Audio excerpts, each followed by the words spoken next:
Hi and welcome back to Phill and Fang around the world. Today we are going to the Temples of Angkor in Cambodia, and in this video we're going to give you an idea of what you can expect to see and cover some of the most important questions that you might have, such as how much does it cost, what's the best time to come, and is it actually worth coming here? Plus lots more information to help you make the best of your time when visiting here. So let's get started on today's tour of the Temples of Angkor, which is situated in Siem Reap, which is in the northwestern region of Cambodia. And it takes around an hour to get to the Angkor Archaeological Park from Siem Reap Angkor International Airport. Interesting. And Angkor Temple's the most famous temple here in the Angkor Archaeological Park and is often referred to as Angkor Wat, with Wat meaning temple. But there are other temples here too, and on today's tour we'll be visiting 4 of them, including Angkor Temple, as well as 3 others, Bayon Temple, Ta Keo Temple and Ta Prohm Temple, with each of these offering something different in their own right.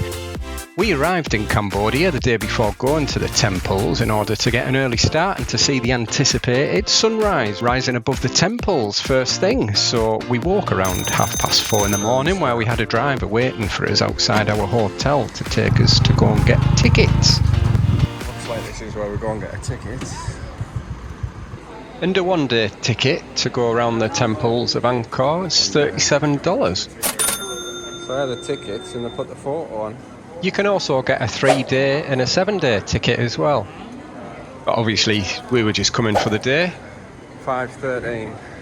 The anticipation of coming all this way to see the temple sunrise was beginning to feel more real as we made our way to a checkpoint in order to get to the temple. Thank you. It made me think that was the reason why your picture's on the ticket, so it stopped scammers selling fake tickets. Right, so a bit of a dark walk to the entrance. We've just been dropped off by the tuk-tuk, and in front is Angkor Wat. We go inside and wait for the sunrise. Angkor Wat sunrise is on many people's bucket list, and this is the reason why. As you sit and wait for this spectacular sunrise to appear over the temple, it's a truly magical experience. But unfortunately for us, our views were more like this. You can't always predict the weather, unfortunately. But despite that, the early morning start got us here in plenty of time to spend the full day exploring what these temples have to offer.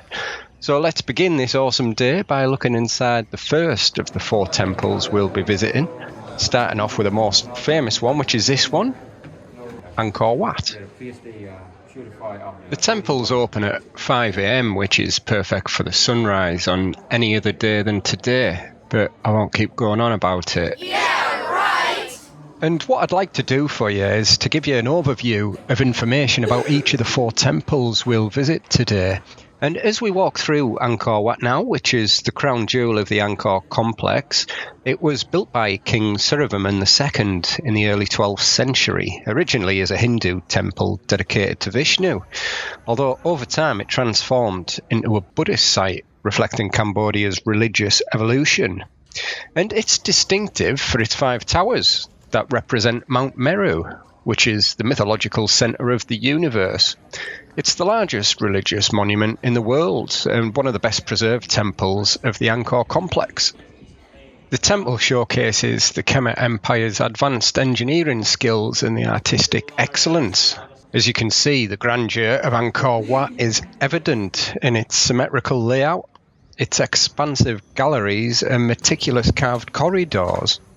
These carvings illustrate both religious mythology and the historical conquests of the Khmer Empire, and the temple's surrounded by a vast moat, which symbolises the cosmic ocean in Hindu mythology.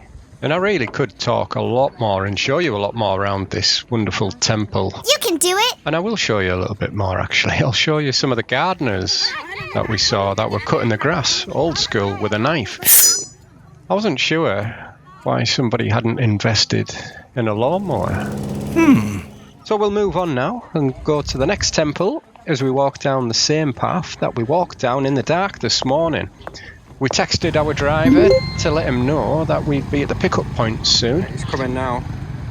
Here he is. As you've seen, we're travelling by tuk-tuk, but there's other methods of transport that you can use to get around the temples, such as taxis, which might be more comfortable and are better choices. They've got air conditioning, and it's about a 10-minute ride to the next temple. So we'll have a little bite to eat on the way. What have we got in the mailbox? Yeah, sandwich, banana, egg. Oh, So where are we going now? We go to Bayon. This one. yeah. And on the way to Bayon Temple, there's another checkpoint that you'll stop at where you'll have to show your ticket. Then the driver stopped here, which is the south gate of Angkor Thom. And it's the most iconic entrance of the ancient city of Angkor. And before we reach the gate, you'll cross this bridge, which spans a moat, and it has 2 rows of 54 giant stone figures. One side represents devas, which are gods, and the other side represents asaras, which are demons. And this symbolises the struggle between good and evil. And this gate would have been part of the city's defence system. And now through the gate we make our way to Bayon Temple, which is one of the most mesmerising and mysterious structures of the Angkor Archaeological Park.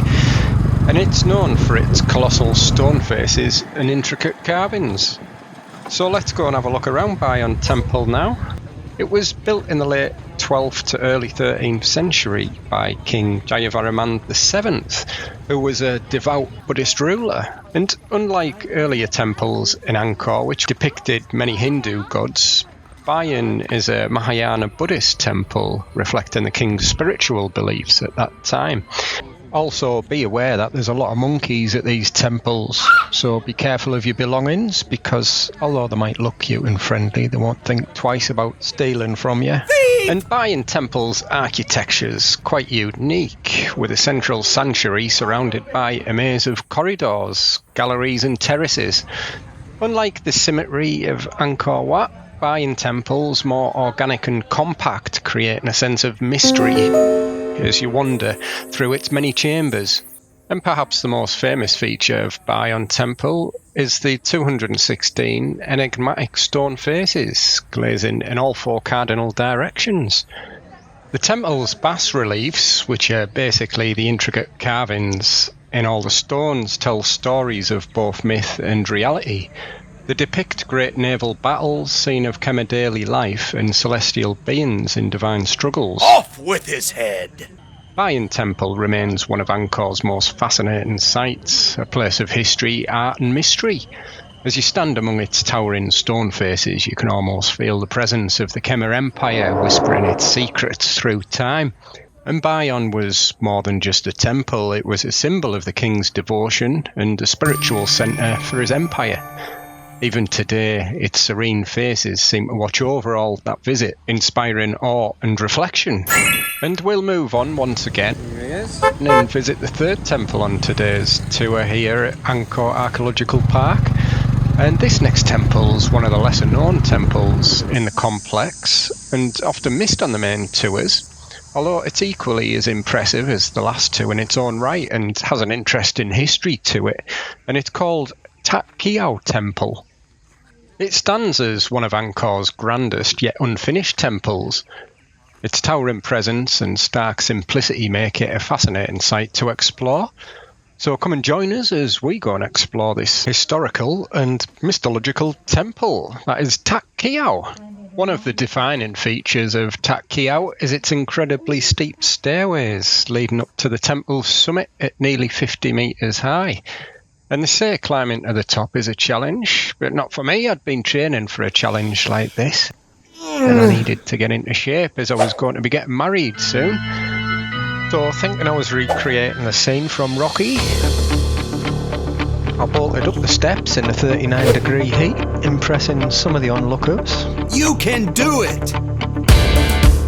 Before taking on the next set.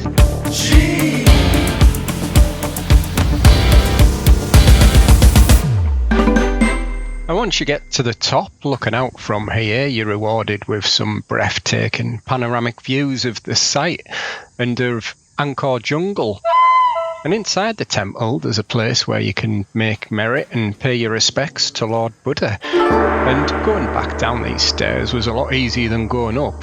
At least it was for me. Right, Blanche? Fang, on the other hand, only having little legs, did awesome getting to the top. And coming back down was a bit more of a challenge for her, but she's a strong, determined woman. We're halfway. 5 steps, wait, 5 steps. Nearly there. These are bigger steps, these. And I'm not sure if the pictures on your screen give the size of these steps justice. We'll move on to the fourth and final temple on what's been an amazing day so far. Hello. And I hope you're enjoying watching this, as we do document a lot of our travels on YouTube to hopefully help you if you're thinking of visiting these places yourself. Getting back to the last temple, which was one of ours and many people's favourite temples, deep in the heart of Cambodia's Angkor Archaeological Park, called Ta Prohm. It gained worldwide fame after being featured in the 2001 movie Tomb Raider, starring Angelina Jolie. Its cinematic appeal with crumbling stonework and massive roots has since drawn countless visitors eager to witness the real-life setting of this adventure classic. And Ta Prohm was built in the late 12th to early 13th century by King Jayavarman VII, originally named Rajavira, meaning monastery of the king. It was a Buddhist temple dedicated to the king's mother. And unlike many of the other temples in Angkor, Ta Prohm has been left largely in its natural state, giving visitors a glimpse of how it looked when it was first rediscovered. What makes Ta Prohm truly unique is its enchanting fusion of architecture and nature. Towering silk, cotton and strangler fig trees have wrapped their roots around the temple's stone structures, creating a striking, almost mystical scene. The interaction between jungle and ruins has made Ta Prohm one of the most photographed sites in Angkor. Say cheese. Though nature's embrace gives Ta Prohm its magical charm.